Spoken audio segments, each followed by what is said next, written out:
마태복음 5장 38에서 48절 말씀입니다.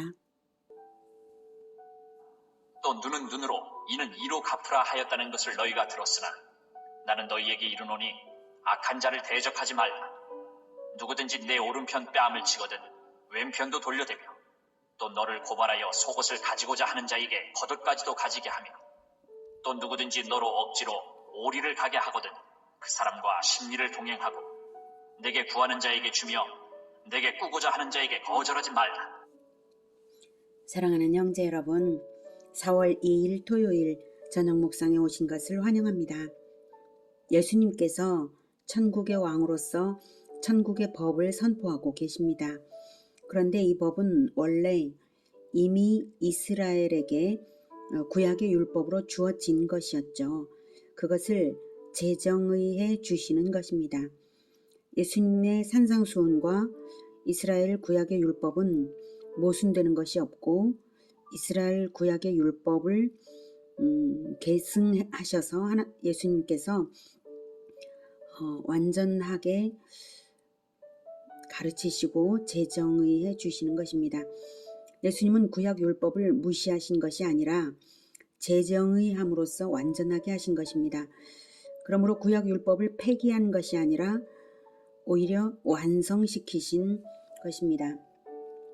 구약 율법에는 제사법도 있고 제사법과 관련된 의식법이 있고 시민법도 있는데요. 시민법은 예수님의 산상수훈에서 제정이 되어서 완성시키신 것이고요. 제사법, 의식법은 십자가의 완전한 제사를 드렸을 때에 하나님께서 받으시고 성소의 휘장을 찢으셨습니다. 마가복음 15장 37, 38절에는 예수께서 큰 소리를 지르시고 숨지시니라 이에 성소 휘장이 위로부터 아래까지 찢어져 둘이 되니라 라고 말하고 있습니다. 예수님께서 숨지신 바로 그 순간에 숨지셨기 때문에 하나님께서 휘장을 위로부터 아래까지 찢어 놓으신 것입니다. 하나님께서 성소 휘장을 찢으신 그 의미는 이제 제사법은 철폐되었다는 뜻입니다. 제사법과 의식법의 요구가 십자가에서 성취되어서 하나님의 공의를 만족시켜 드렸기 때문에 그리스도를 믿는 믿음 안에서 제사법, 의식법으로부터 완전한 자유가 선포된 것입니다. 성소를 분내한 그림인데요. 지붕을 없다고 치고 이렇게 휘장이 둘 있습니다. 여기가 성소이고요. 이 휘장 너머 작은 방이 지성소입니다. 휘장을 걷는다면 이렇게 됩니다. 여기에는 여기 금등대와 떡상, 분향단이 있고요. 휘장 너머에 언약궤가 있습니다. 지성소의 이 언약궤 앞에는 대제사장이 번제단의 제물에 피를 들고 들어가는 일 외에는 아무도 들어갈 수 없고 아무 때나 들어갈 수도 없고 피 없이 들어갈 수도 없는 곳인데요. 언약궤의 시은좌에 하나님이 임재하시고 영광을 보여주시고 음성을 들려주시는 그곳, 바로 그곳까지 이제는 하나님께서 휘장을 찢으셨으므로 누구나 아무 때나 올 수 있다는 뜻입니다. 이 휘장이 찢어졌습니다. 물론 이 휘장도 함께 찢어졌다고 봐야 되죠. 이 휘장을 찢을 때에 이 휘장이 안 찢어지고도 들어갈 수는 없으니까요. 아무튼 이 휘장을 찢어 놓으셨다는 것은 이제는 누구나 아무 때나 들어올 수 있다는 뜻인데 다만 피를 들고 오면 만나 주시겠다는 뜻이죠. 그 피가 바로 그리스도의 보혈을 의미하는 것 아시겠죠? 예수 그리스도의 보혈의 공로를 들고 나아가면 누구나 하나님의 보좌 앞에 설 수 있고 예수 그리스도의 이름으로 기도하면 언제나 하나님께서 들으신다는 뜻입니다. 그래서 십자가에서 예수님께서 운명하시는 그 순간에 이 성소의 휘장을 찢으신 것입니다. 이제 그 흘러넘치는 예수님의 보혈, 그것을 믿음으로 받아서 믿음으로 보혈의 공로를 의지하면 휘장 넘어 하나님 앞에 갈 수 있다는 뜻입니다. 그러므로 예수님은 자기의 실천으로서 제사법 철폐와 시민법 제정의를 하셔서 구약의 율법을 완성시키신 분이십니다. 구약 율법의 요구를 완전히 성취했다는 것을 하나님께서 인정하신 것입니다. 그래서 그리스도 안에 있는 우리는 예수님의 산상수훈을 잘 배워서 지키면 되는 것이죠. 그리스도 안에서는 구약 율법으로부터의 완전히 자유로운 그것이 있습니다. 다만 이 산상수훈을 지키는 것만큼은 우리가 전심으로 지켜드려야 할 것입니다. 그런데 산상수훈의 수준이 구약 율법의 요구를 포괄하면서 더욱 거룩한 수준을 요구하는 것입니다. 구약 율법보다 사실 더 어려운 것이죠. 그러면 새로운 율법주의가 되고 말 것이 아니냐 생각할 수도 있는데요. 구약의 제사법의 원리를 잘 모르는 사람들은 그렇게 생각할 수도 있습니다. 하지만 하나님은 하나님의 백성들에게 제사법을 주셔서 죄사함의 기회를 열어 놓으셨습니다. 즉 이미 구원을 얻은 언약 백성이지만 부지 중에 범죄의 가능성이 있다는 것을 아시는 하나님께서 고범죄가 아닌 부지 중의 범죄에 대하여서는 속죄의 제물의 피를 죄인의 생명 대신 번제단에서 받으시고 죄인은 용서하신 것이 바로 제사법입니다. 그러므로 제사법의 원리를 알면 이해될 수 있습니다. 우리는 제사 없이 다만 예수 그리스도의 이름으로 죄를 고백하면서 죄를 버리면 되는 것입니다. 그리고 하나님 형상이신 예수 그리스도를 부쫓아가면서 닮아가면 하나님의 생명을 가진 자로서 성령이 입증해 주시는 것입니다. 자, 그러니 산상수훈이 아주 중요하죠. 38절 또 눈은 눈으로 이는 이로 갚으라 하였다는 것을 너희가 들었으나 이 말씀은 자, 너희가 이런 구약율법을 들었지 하고 그렇지만 말이야 하고 그 다음 제정해 주실 건데요. 자, 이 38절은 구약율법의 동해보복법을 말씀하시는 것인데요. 동해보복법 규정은 복수의 정당성을 말하는 듯 들려서 오해할 수가 있습니다.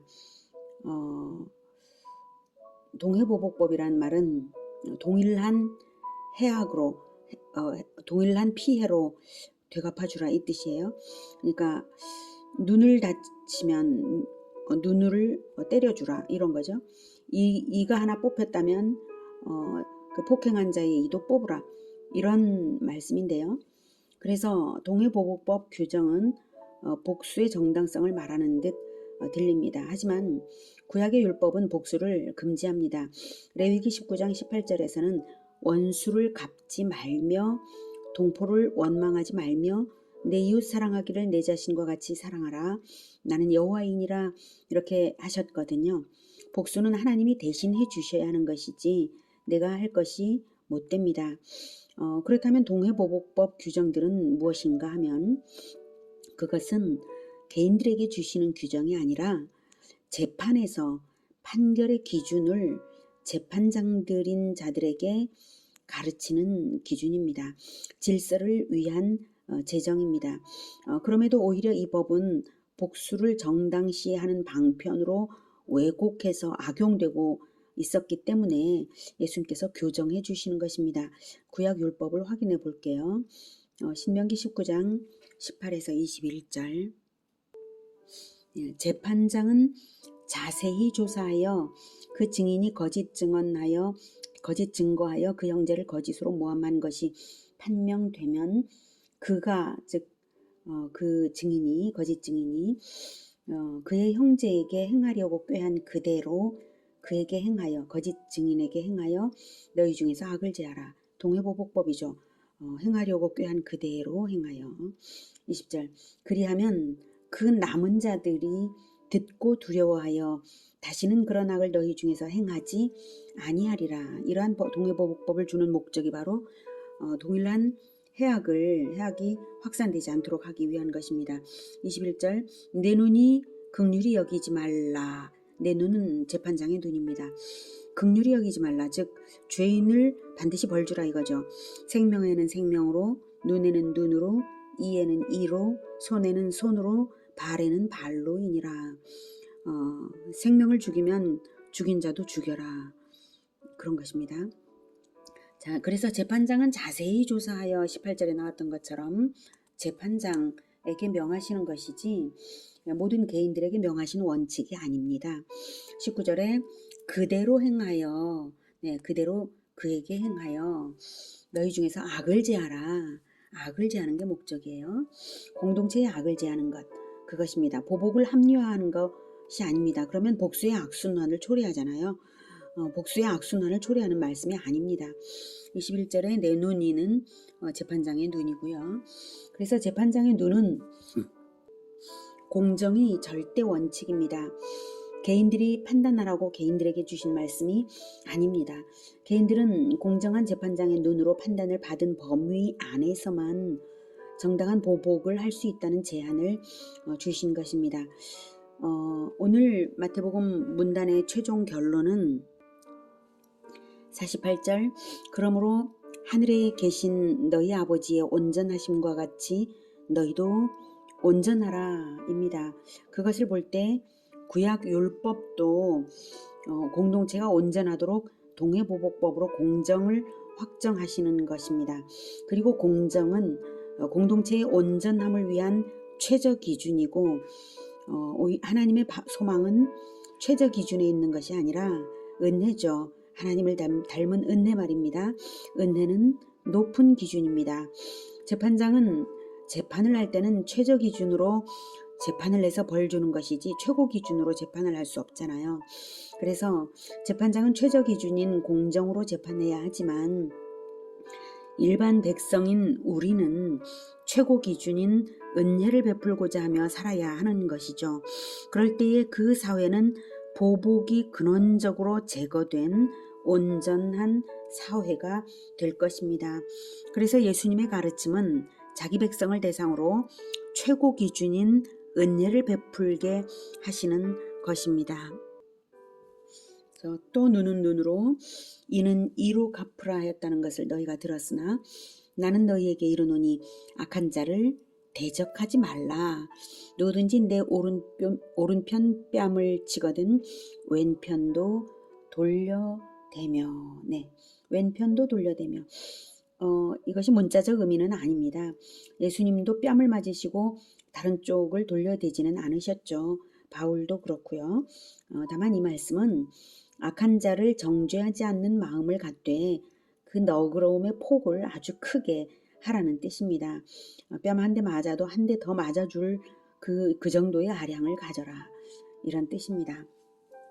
40절 또 너를 고발하여 속옷을 가지고자 하는 자에게 겉옷까지도 가지게 하며 또 누구든지 너로 억지로 오리를 가게 하거든 그 사람과 심리를 동행하고 내게 구하는 자에게 주며 내게 꾸고자 하는 자에게 거절하지 말라. 겉옷까지도 40절에 겉옷까지도 가지게 하라는 것. 이웃사랑을 위해서는 권리조차 포기하는 정도의 폭넓은 아량으로 대하라는 뜻입니다. 우리는 갈수록 고소고발이 많은 시대에 살고 있는데요. 다투어서 이겼다 해도 이긴 것이 아닌 경우가 많습니다. 소송에서 이겨봐야 물질적 손해를 안 보는 정도죠. 그렇지만 예수님의 가르침대로 내가 크게 양보하면 오히려 사람을 얻을 수 있을지도 모를 일입니다. 42절에 구하는 자에게 주며 내게 꾸고자 하는 자에게 거절하지 말라. 자기 능력이 닿는다면 자기 손에 가진 것이 있다면 도움을 필요로 하는 이웃에게 대가를 받을 생각을 하지 말고 주라는 뜻입니다. 43절 또 내 이웃을 사랑하고 내 원수를 미워하라 하였다는 것을 너희가 들었으나 나는 너희에게 이르노니 너희 원수를 사랑하며 너희를 박해하는 자를 위하여 기도하라. 너희가 들었으나 43절에 들었으나 레위기 19장 18절의 말씀을 유대인들은 곡해했죠. 내 이웃을 사랑하고 내 원수를 미워하라. 여기서 이웃을 거의 민족적인 영역으로만 한정시켰고요. 이방을 원수로 여겼기 때문에 교정해 주시는 부분입니다. 너희들은 그 곡해한 말을, 유대인들이 곡해한 말을 들었지만 그러나 그것은 틀렸다 이거죠. 그 당시에는 율법에서 말하는 원수를 로마로 오해하고 있었습니다. 그래서 로마를 미워해야 된다는 것이 대중의 일반적인 그러한 생각이었습니다. 그러나 예수님은 그것이 아니다라고 교정해 주십니다. 44절 나는 너희에게 이르노니 너희 원수를 사랑하며 너희를 박해하는 자를 위하여 기도하라. 나는 너희에게 이르노니 나는 천국의 왕으로서 너희에게 선포한다 이것이죠.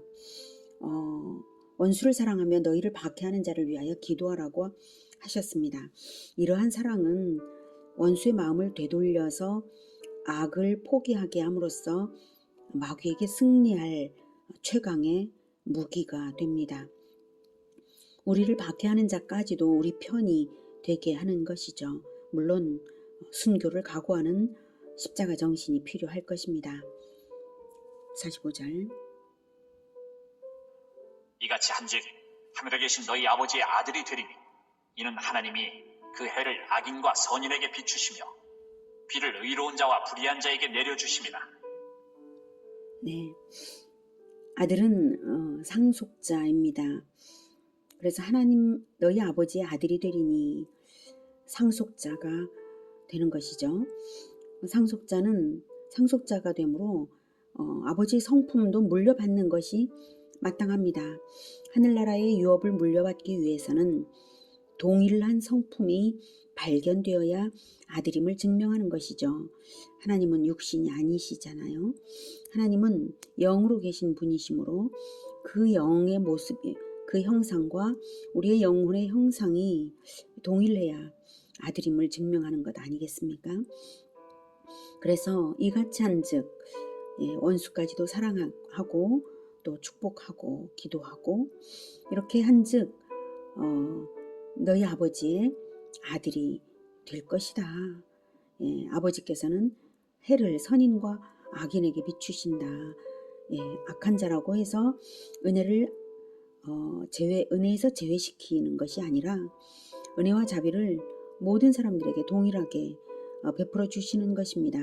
다만 믿는 자들은 하나님의 베풀어 주시는 그것을 받는 자가 믿는 자이고 악인들은 결국 받아들이질 않고 스스로 구원에서 떨어져 나가거나 구원 안으로 들어오지를 않죠. 아무튼 그래도 하나님께서는 악인과 선인에게 해를 동일하게 비추시는 것처럼 또 예수님은 모든 죄인들을 위하여서 자기 생명을 대속의 제물로 올려 드린 것입니다. 자, 그래서 이같이 한즉입니다. 아버지와 동일하게 예수님만큼은 하나님 아버지와 완전히 같으심으로 독생자이시죠. 우리는 독생자는 아니지만 예수님 안에 들어왔으므로 하나님이 하나님의 아들이 되었고 또 닮아가고 있는 것입니다. 그래서 이같이 한즉 그렇게 실천을 하면 성품이 행실로 증명이 되는 것이니까 너희 아버지의 아들로 인정이 될 것이다 라고 하는 것입니다. 진정으로 예수님은 원수인 우리를 자기 생명을 다하여 사랑하심으로 천국 공동체인 우리를 얻으셨습니다. 십자가에서 자기를 죽이는 자들을 위하여 하나님께 아버지 저들을 사하여 주옵소서 자기들이 하는 것을 알지 못함이니이다 라고 하셨죠. 46절 너희가 너희를 사랑하는 자를 사랑하면 무슨 상이 있으리요? 세리도 이같이 아니하느냐? 또 너희가 너희 형제에게만 무난하면 남보다 더하는 것이 무엇이냐? 이방인들도 이같이 아니하느냐? 그러므로 하늘에 계신 너희 아버지의 온전하심과 같이 너희도 온전하라. 6장 네, 세리도 그리고 이방인들도 이렇게 이같이 하지 않냐. 예수님은 세리들이나 이방인들도 편견으로 대하지 않으셨죠. 그런데 여기서 세리나 이방인들은 일반적으로 그 당시 대중들의 생각에 가장 악한 집단으로 취급되었기 때문에 너희들이 악하게 생각하는 그들도 그 정도는 다 한다는 뜻으로 하시는 말씀입니다. 적극적인 사랑의 실천을 요구하신 것입니다. 하나님 아버지 아들들이 그 정도에 머무를 수가 있겠냐 이거죠. 48절에 아버지의 온전하심과 같이 너희도 온전하라. 온전해야 하는 이유는 아버지의 아들이기 때문입니다. 하지만 하나님과 같이 완전해질 수 있다는 가능성을 전제한 말은 아니라고 생각됩니다. 하나님의 형상대로 지음받은 자녀된 사람이 지향해야 하는 목표를 제시하신 것입니다. 온전해질 수 있냐 없냐는 판단 자체를 하지 말고 오직 믿음으로만 목표 설정을 해야 이 말씀을 따를 수 있죠. 온전해질 수 없기 때문에 어차피 안 될 거 그런 목표를 가지지 않는다. 이것은 믿음이 없는 것이고요. 내가 온전해질 수 있냐 없냐 판단하지 말고 오직 목표 설정을 예수님과 동일한 그 목표 설정을 하는 것입니다. 그것이 믿음입니다. 가능성에 대한 판단 자체를 스스로 버려야 합니다. 인간의 힘으로 되는 것은 아니지만 성령께서 인도하시고 하나님의 능력으로 되는 것이기 때문에 우리는 다만 그리스도 예수님과의 연합을 사모하며 나아가면 될 일입니다. 그러니 믿음으로 되는 것이죠. 믿음은 바꿔 말하면 주님과의 연합입니다.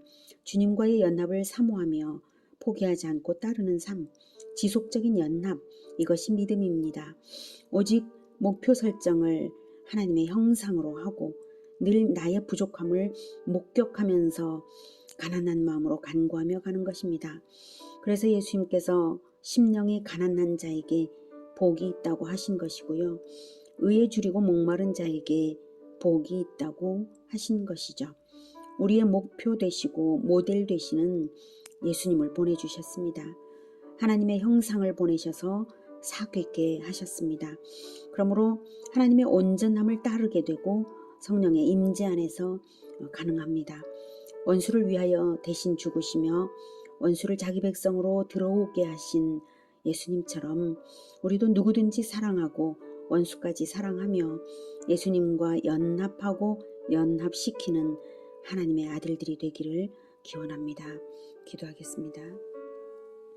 하나님, 우리에게 원수까지 사랑하신 하나님의 형상을 보내어 주셔서 감사합니다. 우리가 그 예수님의 가르침대로 따르면서 예수님을 꼭 닮아갈 그 목표를 잃지 않고 가난한 마음으로 따르겠습니다. 주님, 우리를 도우셔서 날마다 자라나게 하여 주시옵소서. 예수님의 이름으로 기도드립니다. 아멘. 이어지는 시간은 개인 기도 시간입니다.